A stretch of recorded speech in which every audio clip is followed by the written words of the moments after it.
I do not know if you've ever heard the quote that to get something that you've never had, you may have to do something that you've never done. Hello, welcome to NJUKI'S Perspective. I am Maureen Njuki and I'm passionate about everything to do with self-growth and self-development. On NJUKI'S Perspective, our main mission is to bring you thought-provoking content that will ignite your fire to go after your highest self. And of course, our highest vision, in the words of Jay Shetty, is to make wisdom go viral. If you're new here, karibu sana. Please consider clicking on the subscribe button. Also, give the video a thumbs up and do not forget to leave a comment in the comment section. I would love to interact with you. If you're a return subscriber, thank you so much for always coming back. As you can already tell from the title, today we are going to be venturing into one of my most favorite topics, and that is finances. And to start the video, I want to quote something that I read this week, that you should not let someone who is enjoying their harvest deceive you into eating your seeds. And as a 23-year-old in the journey not to disappoint herself at 50, like clearly there are things that I have had to give up, and it did not just come easily. I had to give them up gradually, and because I realized if I continued with that lifestyle, honestly, I would never be able to make financial strides. All right, and before we get into it, I want you guys to tell me, are there things that you have ever had to give up in pursuit of your financial freedom? Comment down below. I would love to know. Let's interact. And so my first thing that I had to give up is manicure and pedicure. And especially for women and girls, we love our nails all made up and our toes, looking slick and everything. But especially as in just to have your nails done, that costs about 500 Kenyan shillings for just a normal gel, and much more for acrylics and everything else. And so I just thought, what is the worst that can happen if I don't have made nails? If you can see my nails right now, they're just really simple, naturally well kept, and I feel like that 500 for now I can save it. There's a time that will come that I will be able to afford those acrylics effortlessly. So why should I burden myself right now with my little salary, and I have no investments in doing my nails as compared to thinking about my future? So that one is something that I had to totally give up. And guys, I'm not imposing anything on you. Whatever I'm going to be saying is just from my own point of view. Maybe you will not give up on your pedicure or manicure. Maybe you will have to give up on something else. I do not know. But just know that I'm not imposing anything on you. All right? You may assess your life and see the things that maybe you're willing to give up on. The second thing that I had to give up was alcohol. I have never been a big party person, but there are those moments that you just want to go out, have a few drinks, Fridays, weekends, or most of the times I would buy wine for myself. Per month I would just go have take 2 bottles, they're in the house, so within the month I can just grab something. But I realized that was a lot of money, and generally alcohol is not good for your body, if we are being honest. And so I had to give it up, and it's not I don't do it, maybe once in a very blue moon, a very blue moon. Alcohol is a huge money waster. I had to give up on alcohol. So yeah, I do it once in a while so that my life is not entirely boring. But I think wasting money on alcohol right now is not a priority for me. Maybe later, there's a time that I will just be able to afford champagne and Chardonnay and all of those without struggling. But for now, it is not a priority.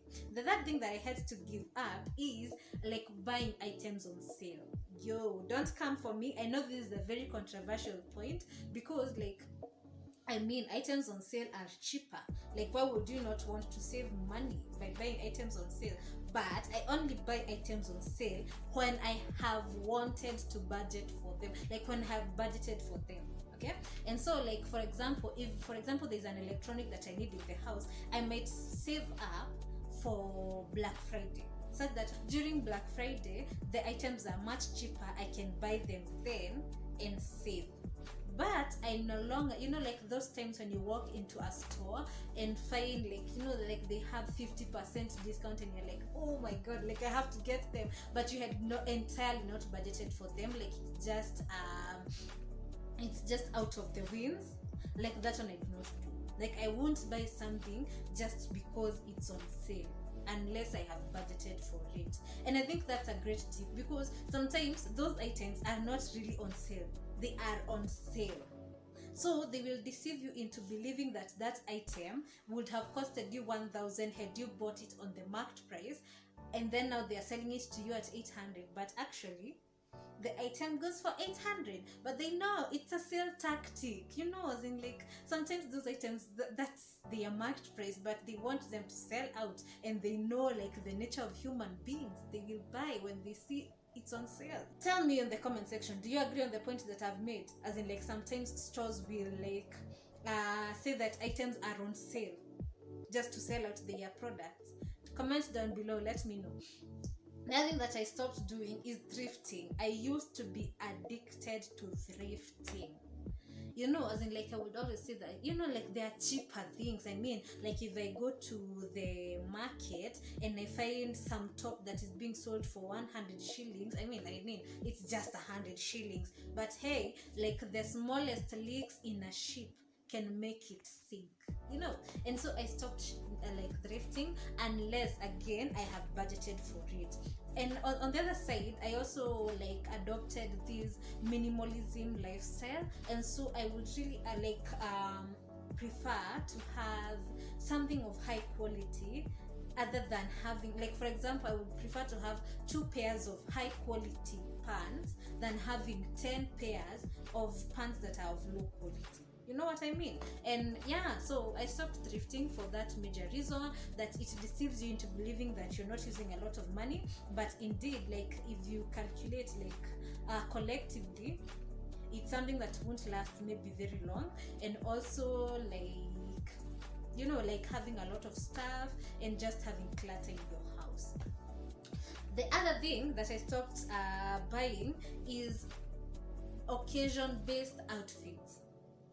Yeah, and so like for example, you've been invited to a wedding, and then you customize an outfit specifically for that day, and after that day there's no other day that you will ever be able to wear it. And so right now, like I'm going for versatile outfits, something that I can wear. Like for example, I can wear it to a wedding, and I can also wear it to a birthday party. I can also wear it to like a baby shower, as in like something that is a bit versatile as compared to having something that is just occasion-based. Occasion-based outfits are really expensive. Like for example, to buy a gown is really expensive as compared you would have gotten a dress that is like like a bit fancy but can serve like several purposes. Yeah. The other thing that I stopped buying is doing hotel lunches, takeouts. Yeah. So my first year of employment, I must admit I was a very, very, very poor financial manager. I would eat out at hotels for lunch until I realized like how much cumulatively I spend per day. And so right now, like I prefer like taking my own lunch to work. If you're in a position to carry lunch to work, why waste your money buying? If you can be able to prepare your own meals and take them to work for lunch, I think you're sorted. I mean, eating at hotels, first of all, like you're not guaranteed of the quality of the food. Also, the second thing, like you are wasting a lot of money. So I stopped doing that. And takeouts, I really do like very few times, maybe when it's a special treat. The thing is buying items in small quantities, and this applies for like for example groceries, also like like generally groceries, cereals and all of those stuff. When you buy in large quantities, you will enjoy economies of scale. And so I prefer to do like a huge monthly shopping, and then within the week I find that maybe I've not even used money, or maybe I have used very little in buying those things, as compared to every day you rush to the mama mboga, to the grocery store to buy like onions, to buy carrots, to buy. You can do it in a large scale. If you have a refrigerator, you just store them, and also dry foods, yeah. So that is the lifestyle that I have adopted. And the other thing, I stopped buying bags. I realized that bags and heels, I realized that I'm not a bag girl, and I'm not a heels girl. So as in, like, just buying them is a waste of money, because I buy them and stock them up and never use them. And so, like, I settled for like having, if it's bags, like, you just have about 2 quality bags, like maybe, or 3, maybe one for traveling, one for work, and maybe a sling bag, as in, like, of good quality, something that will last you a longer time, as compared to having a million bags that, as in, I feel like there are a lot of clutter, and also heels. Like, I feel like I just have 2 good pairs of heels that I can wear to occasions, as compared to having 10 pairs that I don't use on a daily basis. You know what I mean? And yeah. Something else that I gave up on is buying items in projection of a need. As in, like, you buy a dress because maybe one day I will need it. Maybe one day I will need it. Like, when I go to the store nowadays, or as in, like, to the mall or to the market, and I find something that I like, but I do not need it right now, like, I will take my time, especially if it was like an impromptu purchase.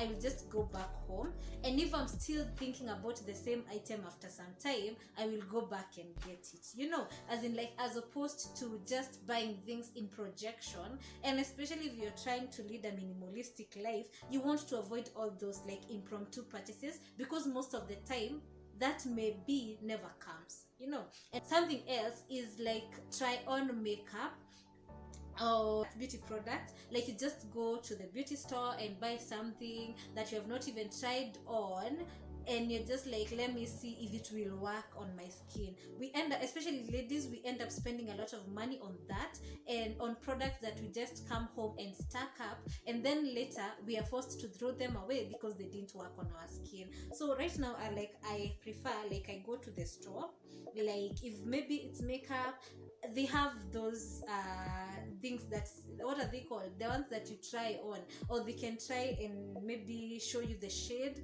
of that product and see if it will work on your skin. They can advise on that. So I think that maybe that's a better approach. Like, have them determine the shade that works for you, know the products that work for you, whether it's like skincare products, hair products, and then after that, like, you can stick to that particular brand, instead of every time you're trying on something new and then it doesn't work for you, so you have to, like, throw it away or give it away. Like, it's a lot of money that is lost in that process. Guys, those are the things that I gave up in pursuit of my financial freedom. The thing that really helps me, like, when I'm looking at the things that I've had to give up, is knowing that I will not have to give up on them for life. It's just for the meantime, until I can be able to enjoy them without any struggle, like, without having, like, to exert effort, and without having, like, to break a bank, or to feel guilty, like, about, like, that expenditure. And guys, remember that when you look at something, if you cannot, it said that if you cannot buy it twice, you cannot afford it, and so I feel like just having to give them up for now is worth, like, paying the price for when I will be able to afford them. Maybe even when that time comes, they will not be appealing to me. And so, as in, like, it's good to train your self-discipline to give up on things right now and to be able to enjoy them in future. Share with me the things that you have stopped buying, or the things that you stopped doing in pursuit of your financial freedom. I would really, really love to know in the comment section. Anyway, guys, that's the end of the video. Please consider clicking on the subscribe button if you have not yet already. Give the video a thumbs up. I will see you in the next video. Remember, you are great. I believe in you. You can achieve everything that you set to do. Now, go kick some ass. Bye.